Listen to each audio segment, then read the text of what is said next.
March 15, 1994. Master Chen Wei-Ming walked into Golden Dragon Gym for the first time in 30 years. The man who once taught Bruce Lee basic stances.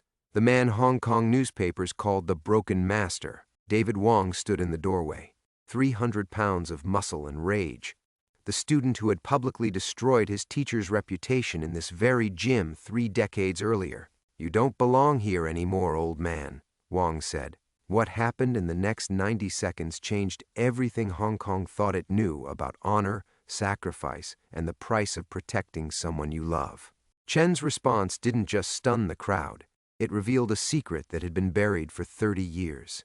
A secret about why the greatest martial arts master in Hong Kong history had chosen to lose the most important fight of his life. Before we jump back in, tell us where you're tuning in from, and if this story touches you, make sure you're subscribed because tomorrow I've saved something extra special for you. The late afternoon sunlight slanted through the grimy windows of Golden Dragon Gym, casting long shadows across the worn wooden floors where legends had once trained. The familiar smell hit Chen Wei-Ming first, sweat, liniment oil, and decades of dedication soaked into every beam.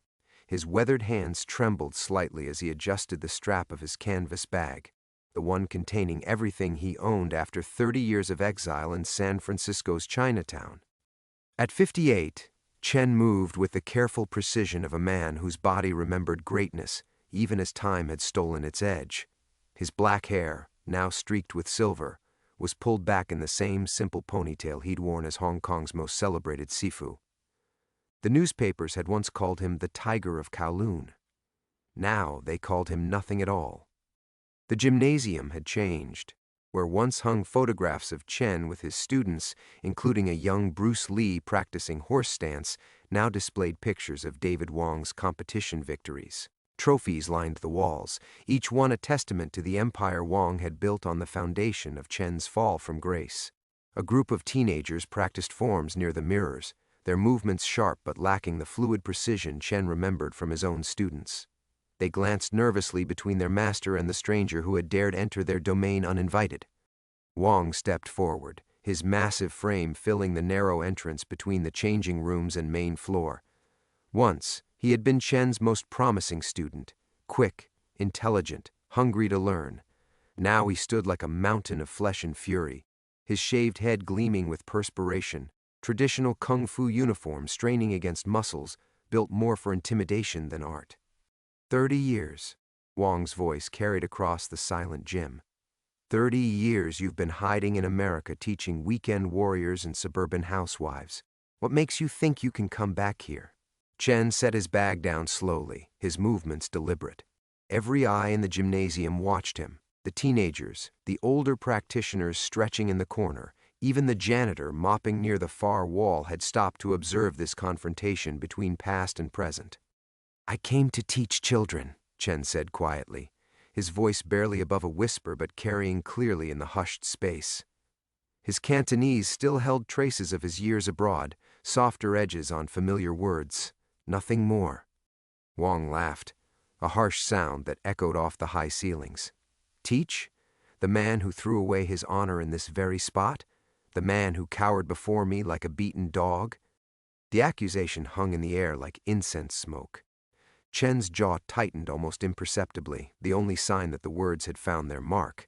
He remembered that day, March 18, 1964, the challenge that had been issued, the woman they had both loved watching from the crowd, the choice he had made in a split second that cost him everything. "That was a long time ago," Chen replied. "Not long enough." Wong cracked his knuckles, the sound like breaking bamboo. "You disgraced yourself. You disgraced this gym. You disgraced everything we stand for. And now you think you can just walk back in here like nothing happened?" One of the teenage students whispered to another, "Who is he?" "Before your time," an older practitioner murmured back. "Chen Wei-Ming. Used to run this place before Master Wong. Lost a challenge match, haven't seen him since." But Chen heard everything. In his years of exile, teaching basic self-defense classes in cramped San Francisco studios, he had never lost the heightened awareness that marked a true master.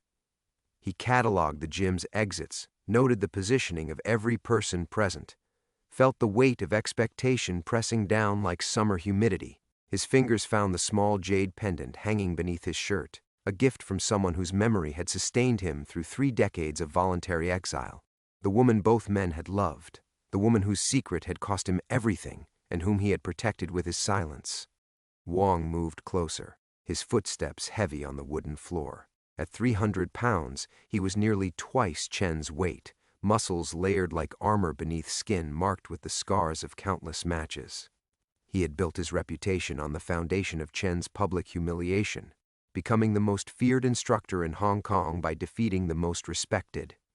"Leave," Wang commanded, pointing toward the door.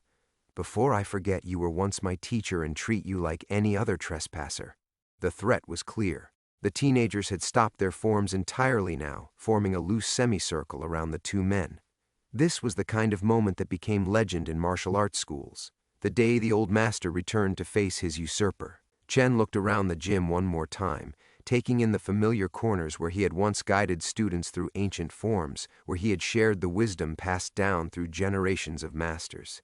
His exile had been self-imposed, but the pain of leaving had never faded. Then he spoke 4 words that would change everything Hong Kong thought it knew about honor, sacrifice, and the price of love. "She was your mother." The words hung in the air like smoke from burning incense, heavy and impossible to ignore. "She was your mother." The silence that followed was absolute. Even the distant hum of Hong Kong traffic seemed to fade away, leaving only the sound of 20 hearts beating in suddenly tightened chests. Wang's massive frame went rigid, his fists clenching and unclenching at his sides like a man trying to grasp something that kept slipping away. Chen watched the color drain from his former student's face, watched 30 years of carefully constructed reality crumble in an instant. The teenagers exchanged confused glances. They knew nothing of the woman who had once graced these halls, nothing of the love triangle that had torn apart the most respected martial arts school in Hong Kong. "You're lying," Wang whispered, but his voice carried no conviction. There was something in Chen's eyes, a sadness so deep it could only come from truth. Chen's fingers tightened around the jade pendant beneath his shirt. Even now, after 3 decades, he could see her clearly, Li Mei Hua, moving through this very gymnasium like poetry in motion, her silk qipao the color of midnight, her laughter echoing off these same walls. She had been Wang's mother, though Wang had never known it. She had been the wife of a wealthy businessman who could never acknowledge the son born from a moment of youthful indiscretion. She had been the woman both men loved, each for different reasons, each with a devotion that would ultimately destroy them all. "My mother died when I was 5, Wang said, but his voice was smaller now, uncertain. "A fever. The orphanage told me." The orphanage lied. Chen's voice was gentle, carrying the weight of 3 decades of enforced silence. "She paid them to lie. She visited you every week, watched you train through those windows when you couldn't see her. She died loving you from a distance because she had no choice." The gymnasium seemed to shrink around them, the walls pressing closer with each revelation. Chen could see the exact moment understanding dawned in Wang's eyes, the flash of recognition, the sudden reshuffling of a lifetime of assumptions. How many times had Wang felt watched during his training? How many times had he sensed a presence he couldn't identify? "The challenge match," Wang said slowly, pieces falling into place. "March 18, 1964. She was there." Chen nodded. She was dying. Lung cancer. The doctors gave her weeks. He paused, remembering the weight of her hand in his as she made her final request. "She asked me to lose to you, to give you the reputation, the respect, the school. Everything I had built, she wanted it to be yours." The teenagers were riveted now, though they understood perhaps half of what they were witnessing. This was history unfolding before them, the solving of a mystery that had defined Hong Kong's martial arts community for 3 decades. Why had Chen Wei Ming, the tiger of Kowloon, suddenly become so weak? Why had his greatest student been able to defeat him so easily? "I could have beaten you that day," Chen continued, his voice barely audible but carrying to every corner of the gymnasium. "Not easily, perhaps. You were already formidable. But I had 20 years of experience you lacked." He looked directly into Wang's eyes. "I chose to fall. I chose to let you break my reputation in front of everyone who mattered. Because a dying woman asked me to give her son the legacy she could never openly provide. Wang staggered backward as if physically struck. His hands moved unconsciously to his chest, perhaps feeling for his own heartbeat, perhaps trying to hold together something that was coming apart. She loved me? More than breathing, Chen replied without hesitation. She kept every newspaper clipping of your victories, watched your television matches from her hospital bed. When the cancer finally took her, your picture was on the nightstand beside her. The jade pendant felt warm against Chen's chest now, heated by body warmth and memory. Mei Hua had pressed it into his palm during their last conversation, making him promise to tell Wang the truth only if circumstances demanded it. She had wanted her son to earn his reputation honestly, to never doubt his abilities because of maternal interference. But she had also wanted him protected, wanted him to have every advantage her own abandonment had denied him. Why now? Wang's question came out as a croak. Why tell me now? Chen looked around the gymnasium once more, at the students frozen in their forms, at the trophies that bore Wang's name, at the photographs that told the story of a legacy built on the foundation of a beautiful lie. Because you're about to throw away everything she died to give you, he said quietly. And she loved you too much for me to let that happen. Outside, Hong Kong's evening symphony was beginning, the clatter of mahjong tiles, the calls of street vendors, the rumble of the Star Ferry crossing the harbor. But inside the Golden Dragon Gym, two men stood surrounded by ghosts, finally ready to face the truth that had shaped both their lives. The words seemed to echo endlessly in the cavernous space, bouncing off walls that had witnessed decades of triumph and heartbreak. Wang stood motionless, a mountain of muscle and confusion, his breathing shallow and rapid. The teenagers remained frozen in their semicircle, sensing they were witnessing something far beyond their comprehension, history being rewritten before their eyes. Chen reached slowly into his canvas bag, his movements deliberate and careful. Wang's body tensed instinctively, muscle memory from years of training preparing for potential attack. But Chen's hands emerged holding something that made the giant man's breath catch in his throat. An envelope. Old, yellowed at the edges, with careful Chinese characters written in a woman's delicate hand across the front. For my son, when he is ready for the truth. She gave this to me the night before the challenge, Chen said, holding the letter like a sacred relic. Made me swear on my ancestors' graves that I would only give it to you if you were in danger of losing yourself completely. His eyes met Wang's across the space that separated them. That day has come. Wang's massive hands trembled as he stared at the envelope. Around them, the gymnasium had become a temple of silence, every witness holding their breath. Even the ancient building itself seemed to pause, its usual creaks and settling sounds stilled, as if the structure understood the gravity of this moment. I can't, Wang whispered. If this is real, if everything I believed about myself is a lie? Chen finished gently. No. Everything you've accomplished, every victory, every student you've guided, that was you. The only lie was how it began. And sometimes lies are told to protect what matters most. The letter trembled in Chen's outstretched hand like a butterfly struggling to take flight.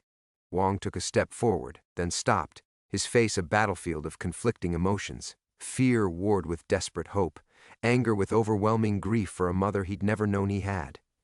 From the back of the gym came the soft sound of footsteps. An elderly janitor, the same one who had been mopping earlier, approached with the careful gait of someone carrying the weight of years. His weathered face bore the expression of a man who had seen too much to be surprised by anything. Yet his eyes held a glimmer of something that might have been relief. Master Chen, the old man said, his voice cracked with age. It's time. Chen turned, recognition dawning in his features. Lu Jiaming, you're still here? The janitor nodded slowly. 43 years I've worked in this gymnasium. 43 years I've kept her secret. He looked at Wang with eyes that held decades of unspoken knowledge. Every week she came, every week for 15 years, until the sickness took her strength. She would sit in the alley behind the building, watching through that window.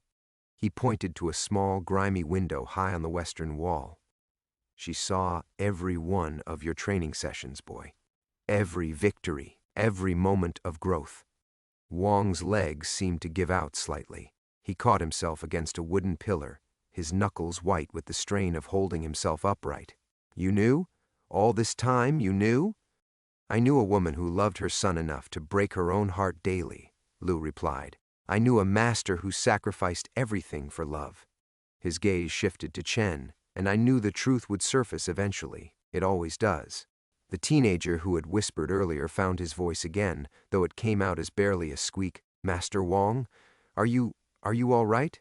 Wang looked at his students, these young people who had looked up to him, who had believed in his strength, who had never questioned the foundation of his authority. What would they think of him now? What would any of them think when word spread through Hong Kong's martial arts community that their feared master was the abandoned son of a woman who had manipulated his rise to power? Take it, Chen said, stepping closer and pressing the letter into Wang's nerveless fingers. She wrote it the night before she asked me to lose to you. She knew what it would cost me, knew what it would give you. She wanted you to understand her choice when the time came. The envelope felt impossibly heavy in Wang's hands, as if it contained not paper and ink, but the weight of 30 years of deception. His fingers traced the characters of his name, written in a hand he had never seen before, but somehow recognized in the deepest chambers of his heart. Wang looked up at Chen, and for a moment the years fell away. The master saw not the mountain of intimidating muscle before him, but the eager young student who had once hung on every word of instruction, who had possessed such natural grace it took the breath away. If I read this, Wang said quietly, everything changes.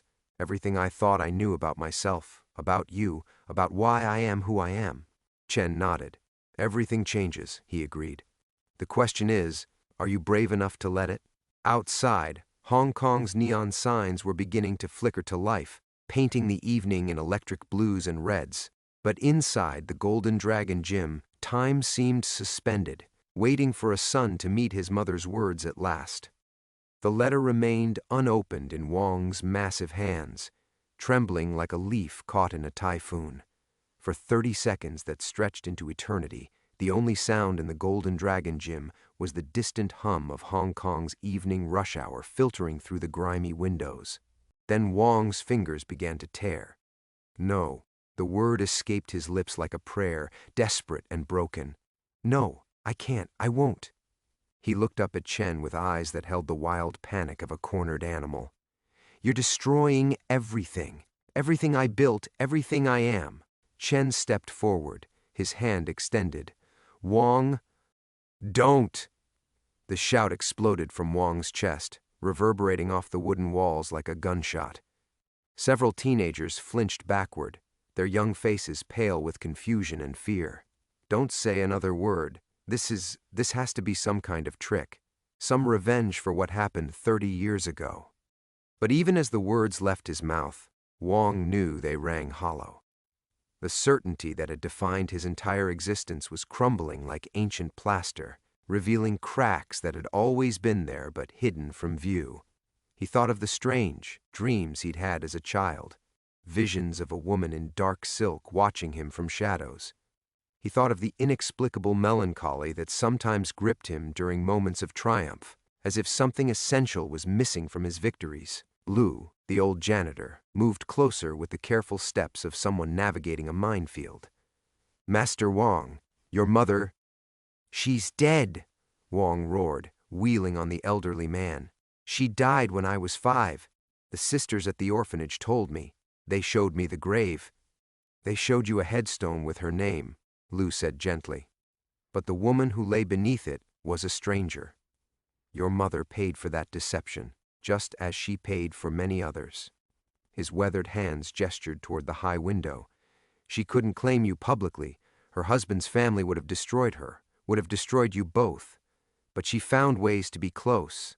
Wang's breathing became ragged, hyperventilation threatening to overwhelm his massive frame. The teenagers watched their master, this mountain of strength and certainty, begin to fragment before their eyes. One of them, a girl of perhaps 16, took a tentative step forward. Master Wang? Maybe you should sit down. Stay back! Wang's voice cracked like a whip, causing the girl to retreat instantly. But the damage was done. These students had never heard fear in their teacher's voice before, had never seen him as anything other than an immovable force of nature. Now they witnessed vulnerability, and their own certainty began to waver. Chen watched it all with the patient stillness of a man who had carried this burden for 3 decades. He understood Wang's terror, not of the truth itself, but of what the truth would cost. How do you rebuild an identity that has suddenly revealed itself as a construction of beautiful lies? The other masters know, don't they? Wang's question came out as a whisper. That's why you're here now. They're talking, wondering why the great Chen Wei-ming has returned to Hong Kong. They're asking questions. Chen's silence was answer enough. Wang closed his eyes, his massive shoulders sagging under the weight of inevitability. In martial arts circles, rumors traveled faster than typhoon winds. Within days, everyone would know that Chen had returned. Within weeks, they would be asking why. The truth would emerge whether Wang was ready or not. Master Li from the White Crane School, Wang continued, his voice hollow. He's been making comments lately, subtle things, asking about my early training, wondering how I developed such advanced techniques so young. Wang opened his eyes, fixing them on Chen. He suspects something, doesn't he? Li Kunwei has a long memory, Chen admitted. And he was there that day. He saw the match, saw how convenient my defeat was. He's kept quiet out of respect for the old ways, but respect has limits. The gymnasium felt smaller now, as if the walls were closing in. Wang could almost feel the weight of Hong Kong's martial arts community pressing down on him, dozens of masters and hundreds of students who would soon know that their most feared instructor was built on a foundation of maternal manipulation and orchestrated victories. If I read this letter, Wang said, holding up the envelope, and if word spreads about her, they'll say I never earned any of it, that every trophy, every title, every student was handed to me by a guilty mother and a corrupted master. Some will say that, Chen agreed quietly. Others will see a woman's love and a son's genuine skill finally revealed. The choice isn't whether the truth comes out, it's how you face it when it does. Wang looked around his gymnasium one last time as the master he had been for 30 years.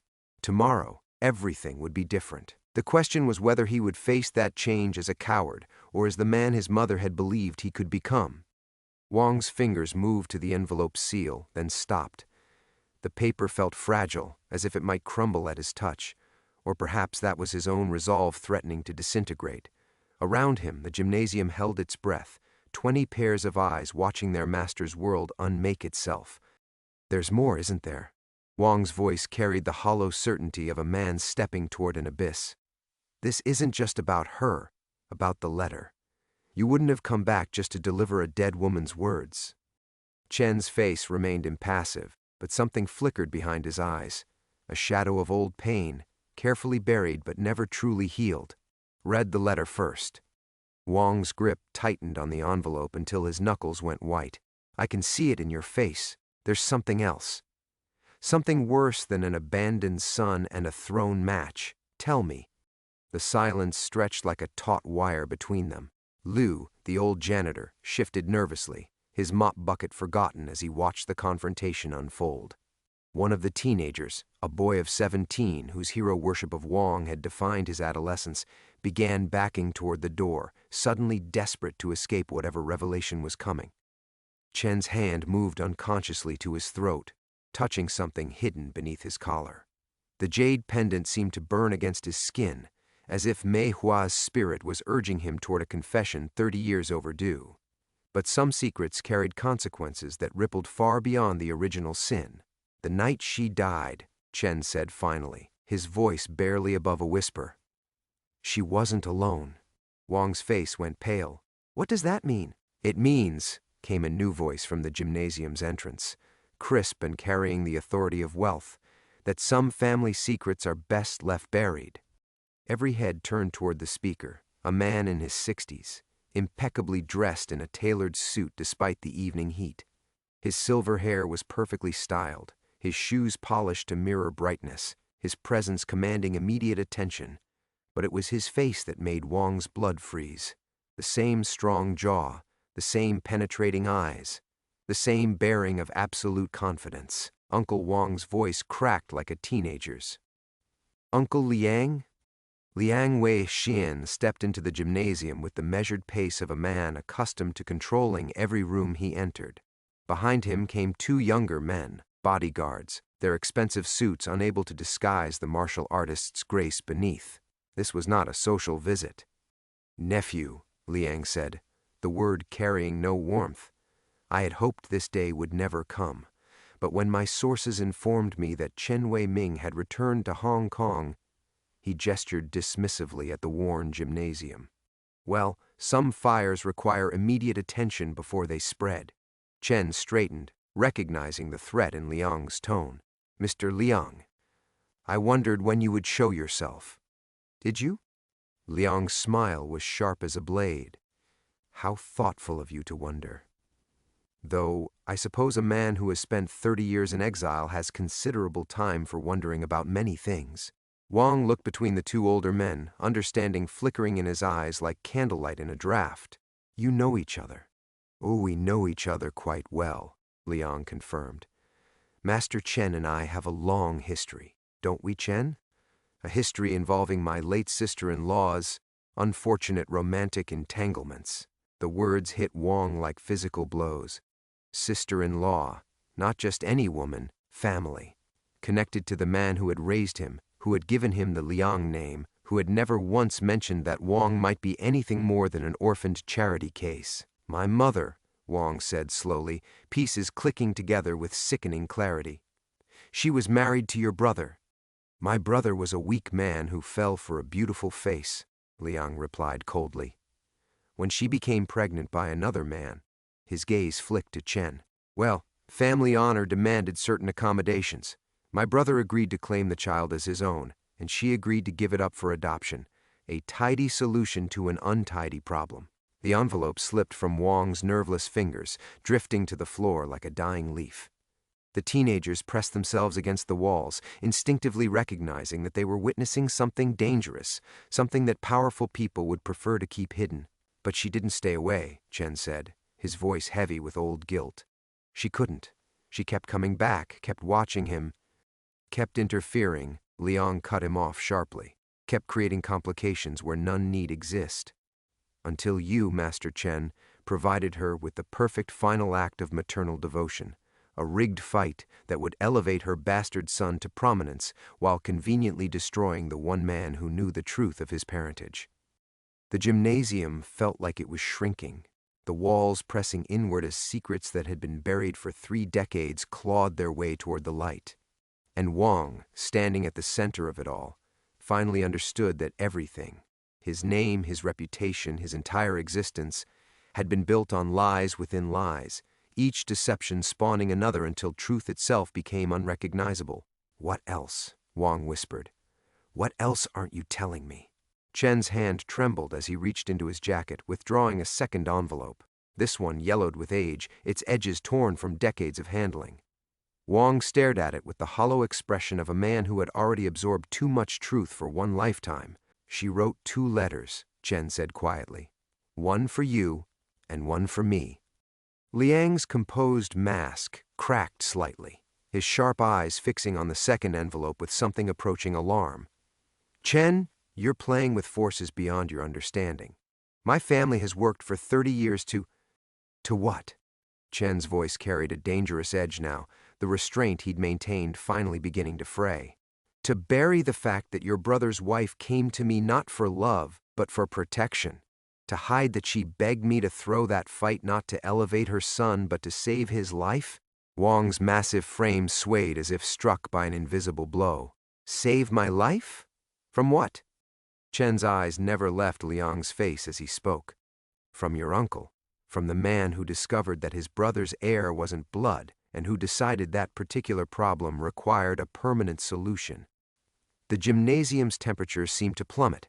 Even the teenagers, pressed against the walls in confusion and terror, could sense the shift in the room's dynamic. This was no longer about martial arts or family shame.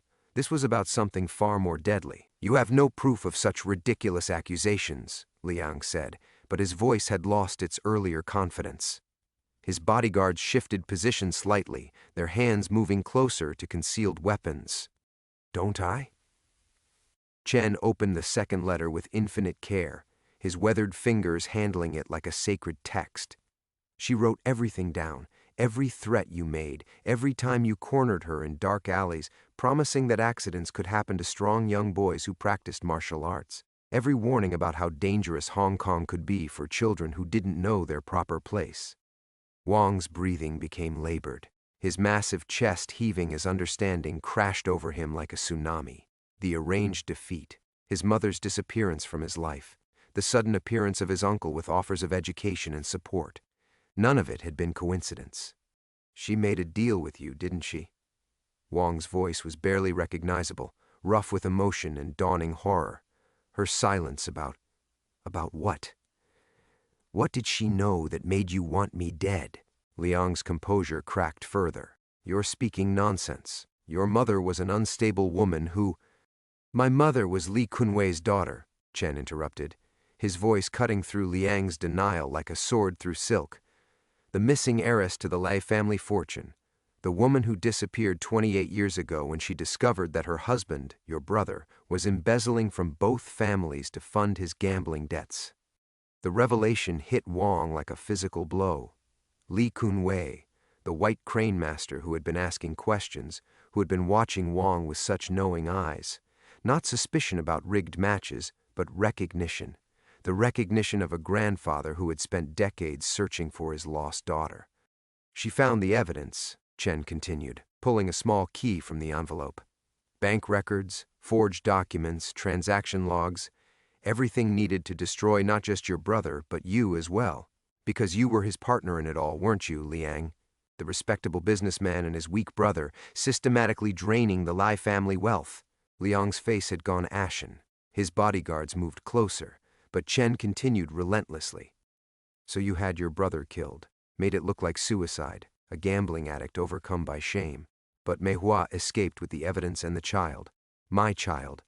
Chen's voice broke slightly on those last words. "She hid for years, but eventually you found her. Threatened the boy, Wong, unless she gave you what you needed to finish covering your tracks." Wong staggered backward, his world completely inverted.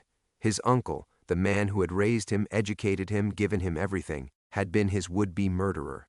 His mother hadn't abandoned him from shame, but had sacrificed herself to keep him alive. And Chen— "You're my father," Wong whispered, the words barely audible in the deadly silence of the gymnasium. Chen nodded, tears flowing freely down his weathered cheeks. "She came to me the night before that fight, gave me the evidence, told me the price of your safety was my reputation and her silence. I threw the match to make you visible, famous, protected by public attention. She disappeared to keep Liang from using her against you ever again." Liang's mask had completely fallen away, revealing the cold calculation beneath years of avuncular pretense. Touching, but ultimately pointless. The evidence died with her, and Chen's word against mine— he gestured dismissively, a disgraced exile making desperate accusations. Chen smiled grimly and held up the small key. "Bank Deposit Box 2847, Hong Kong Shanghai Bank. She didn't destroy the evidence, Liang. She preserved it, for 30 years, waiting for the day when her son would be strong enough to claim his real inheritance."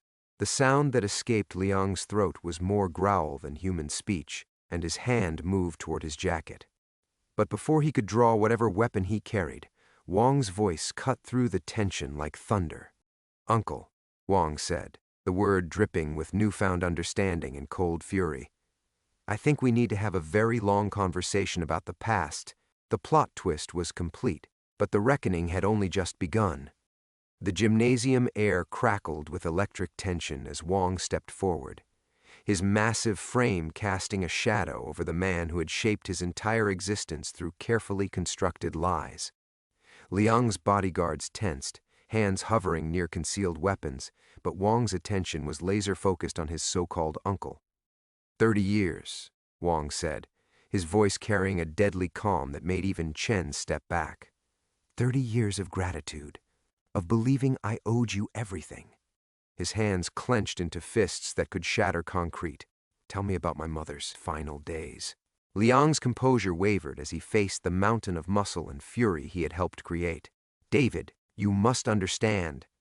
"My name," Wang interrupted, "is not David. That was another of your lies, wasn't it?" His gaze flicked to Chen, pieces still falling into place. "What was I supposed to be called?" Chen's voice was barely a whisper. "Chen Wei Long. Mighty Dragon." The name hit Wang like a physical blow. Wei Long, the name that should have been his, stolen along with everything else.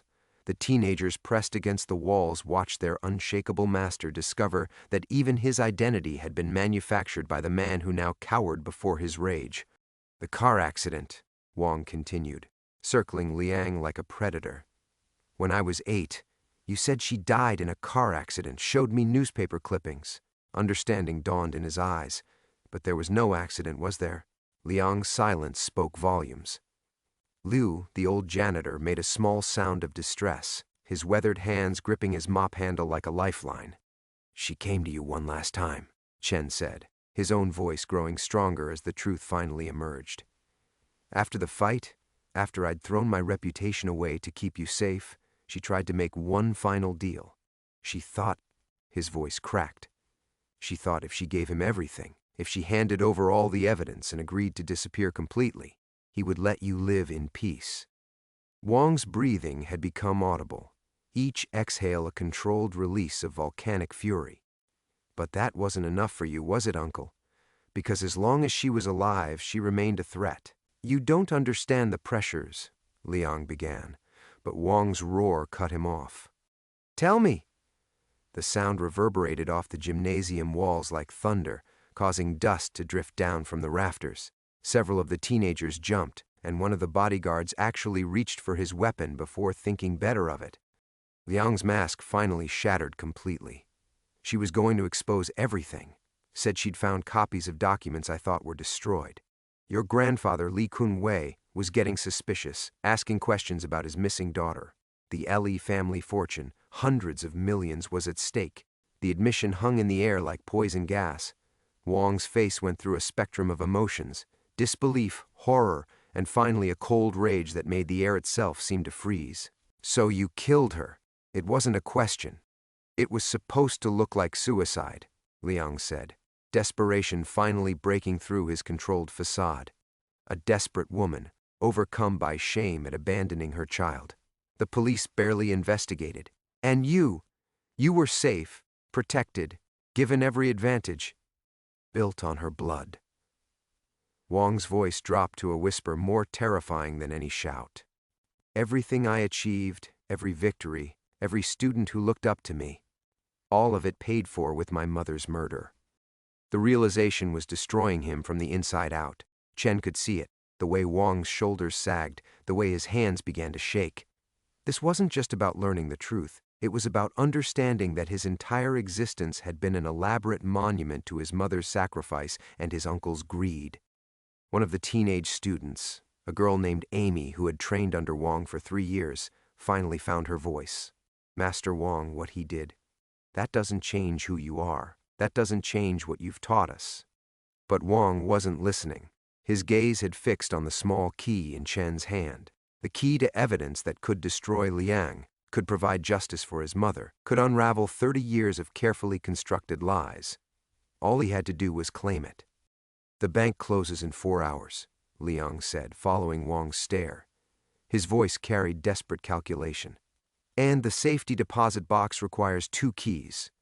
One that Chen holds and one that—" He reached into his jacket, producing an identical key. "One that I've carried for 3 decades, waiting for this moment." The standoff was complete. Father and son on one side, murderer on the other, with evidence of unspeakable crimes balanced on a knife's edge.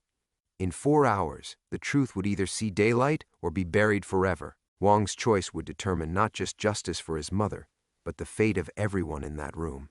Because Liang's bodyguards were no longer pretending to be simple protection. They were cleanup crew, and the night was far from over. The silence stretched like a held breath until Wang moved. Not with the explosive violence everyone expected, but with the measured precision of a master who had finally found his center. He walked to where the first envelope lay scattered on the floor, its contents spread like fallen leaves, and knelt with infinite care to gather each piece. "Amy," he said quietly, his voice carrying absolute authority despite its gentleness. "Take the others and leave, now. Master Wong, we won't abandon. Go." The single word carried such finality that the teenagers began filing toward the exit without another protest. Lu, the old janitor, lingered until Wong's eyes found his. "You too, old friend. This story isn't yours to carry." As the gymnasium emptied, leaving only the 4 men and the weight of 30 years' deception, Wong carefully reassembled his mother's letter. His massive hands, capable of breaking boards and bending steel, handled the fragile paper with the reverence of a monk touching sacred texts. "She knew you'd kill her," Wong said, reading lines he'd memorized in minutes of revelation. "She wrote that she was already dead the moment she chose to protect me over her own safety." He looked up at Liang with eyes that held no hatred, only a terrible understanding. "But she also wrote something else." Chen stepped closer, sensing a shift in the room's deadly equilibrium. "What?" "That forgiveness isn't about the person who wronged you. It's about refusing to let their poison define who you become." Wong stood slowly, the letter clutched against his chest. "She forgave you, uncle. Even knowing what you were going to do, she forgave you." Liang's face twisted with something between relief and confusion. "Then you understand." "I understand that my mother was a better person than either of us deserved." Wong's voice carried a finality that made the bodyguards shift nervously. But understanding and accepting are different things entirely. He turned to Chen, and for the first time the resemblance was unmistakable, not in their features, which time had weathered differently, but in the way they carried themselves, the quiet dignity that no amount of shame or exile could truly destroy. "The fight," Wong said. "Show me how it should have ended." Chen's eyes widened. "Wei Long, this isn't the time." "Show me." Wong moved to the center of the gymnasium, assuming the same stance he'd taken 30 years ago in this very building. "Show me what you sacrificed for my safety." Understanding dawned in Chen's weathered features. This wasn't about combat, it was about reclaiming something stolen, about completing a moment frozen in time by necessity and lies. He moved to face his son, settling into a fighting stance that decades of exile hadn't been able to erase. "You were faster then," Chen said softly. "Stronger in some ways, but you hadn't learned patience yet. Teach me now." They began to move, not with the brutal efficiency of violence, but with the flowing grace of masters, sharing knowledge across a generational divide. Chen's attacks came measured and precise, each one designed not to harm but to reveal, to show Wong the gaps in technique that 30 years of bitter experience had taught him to exploit. Liang watched in growing alarm as the dance between father and son unfolded. "This is pointless nostalgia. The evidence will remain exactly where it is." Wong deflected one of Chen's strikes with fluid grace, countering with a technique that made his father's eyes shine with pride. "Because I'm not going to the bank." "What?" Both Chen and Liang spoke in unison. Wong caught his father's wrist in a gentle lock, holding him in perfect balance between control and freedom. "My mother died to protect me from becoming a tool of vengeance. She sacrificed everything so I could choose my own path, become my own person." He released Chen and turned to face Liang fully. "I won't dishonor that sacrifice by letting her murder define the rest of my life." Liang's relief was palpable, but premature. "However," Wong continued, "my choice doesn't extend to others who might be interested in justice." He looked meaningfully at Chen. Li Kun Wei, for instance, a grandfather who spent 30 years searching for his lost daughter and the grandson he never knew existed. The color drained from Liang's face as understanding struck. I can't do anything," Wong agreed.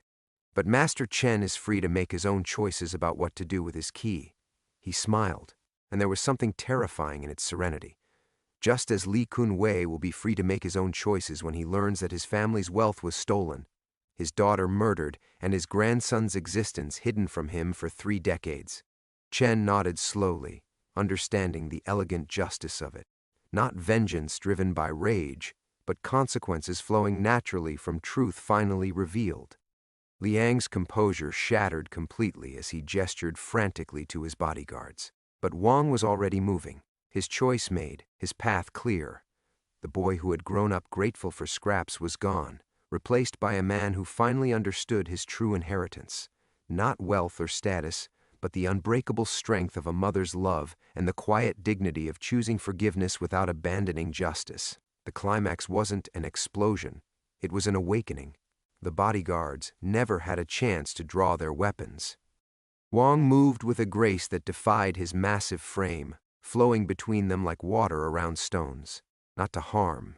His mother's final lesson had taught him the difference between justice and vengeance, but to simply exist in the space where violence should have been, rendering it impossible through his mere presence. When the last bodyguard hit the floor, unconscious but breathing, Wang turned to find Liang backing toward the gymnasium's rear exit.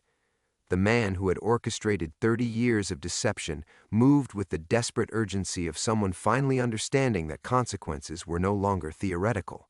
"Uncle," Wang called softly, and something in his voice made Liang freeze. "Where will you go?"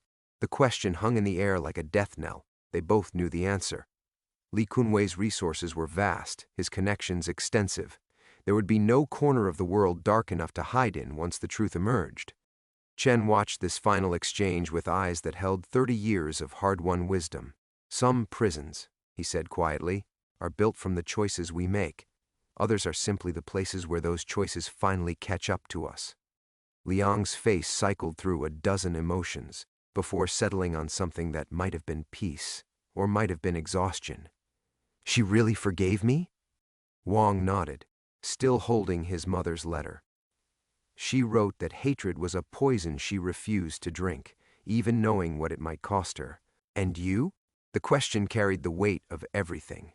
3 decades of lies, a mother's murder, a father's exile, a life built on foundations of blood and deception. Wang considered it with the careful attention it deserved. "I forgive the man who raised me with genuine kindness, even if it was built on terrible necessity," Wang said finally. "I cannot forgive the man who murdered my mother. Those are 2 different people wearing the same face." Liang nodded once, understanding the distinction. Without another word, he walked to the gymnasium's entrance and pushed open the heavy doors. Afternoon sunlight streamed in, illuminating the dust motes that danced between father and son in the sudden quiet. "Will you see him again?" Chen asked as Liang's footsteps faded.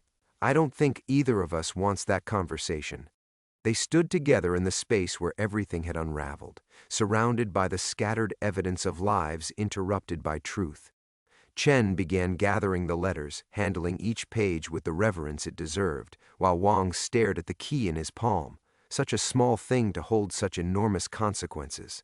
"Li Kunwei," Wang said eventually. "My grandfather. What kind of man is he?" "Patient," Chen replied. "Kind, when kindness is called for. Relentless when justice is required. He reminds me of someone I used to know." He glanced at his son meaningfully, someone who chose to throw a fight rather than let an innocent child pay for adult sins. Wang's laugh held no humor. "I spent 30 years believing I'd defeated you fairly. Built my entire reputation on that foundation. And now? Now I know the truth was more complex than either victory or defeat." Wang pocketed the key and moved toward the training equipment he'd arranged that morning, a lifetime ago, when his greatest concern had been whether his students would respect him. "I beat a man who chose to lose, but I also became a teacher who protected his students, a master who built something worthwhile from broken pieces." Chen smiled, recognizing wisdom that had taken him decades to earn. "Your mother would be proud of who you became." "And my father?" The question was simple, but its answer carried the weight of everything they'd lost and everything they might still reclaim. Chen looked around the gymnasium, the same space where he'd once trained Bruce Lee, where he'd thrown the fight that defined 30 years of exile, where his son had just chosen forgiveness over vengeance. "Your father is honored to finally meet the man his sacrifice helped create." They embraced then, awkwardly at first, 2 strangers learning to be family, and then with the desperate relief of people who had carried too much alone for too long. Around them, the Golden Dragon Gymnasium settled into afternoon quiet. sunlight slanting through high windows to illuminate the space where 3 generations of secrets had finally been laid to rest. When they separated, Wang walked to the entrance and flipped the sign from closed to open. Tomorrow, his students would return, and he would teach them not just the techniques of combat, but the harder lessons his mother's letters had revealed. About choosing your battles, about the weight of sacrifice, about the difference between strength and violence. "Will you stay in Hong Kong?" Wang asked. Chen looked around the gymnasium one final time, seeing not the sight of his greatest shame, but the place where his son had learned to choose justice over revenge. "I think," he said, "it's time I came home." Outside, the city hummed with afternoon life, indifferent to the small drama that had reshaped 3 lives in a single day. But inside the Golden Dragon Gymnasium, a father and son began the long work of building something new from the ashes of 30 years of necessary lies.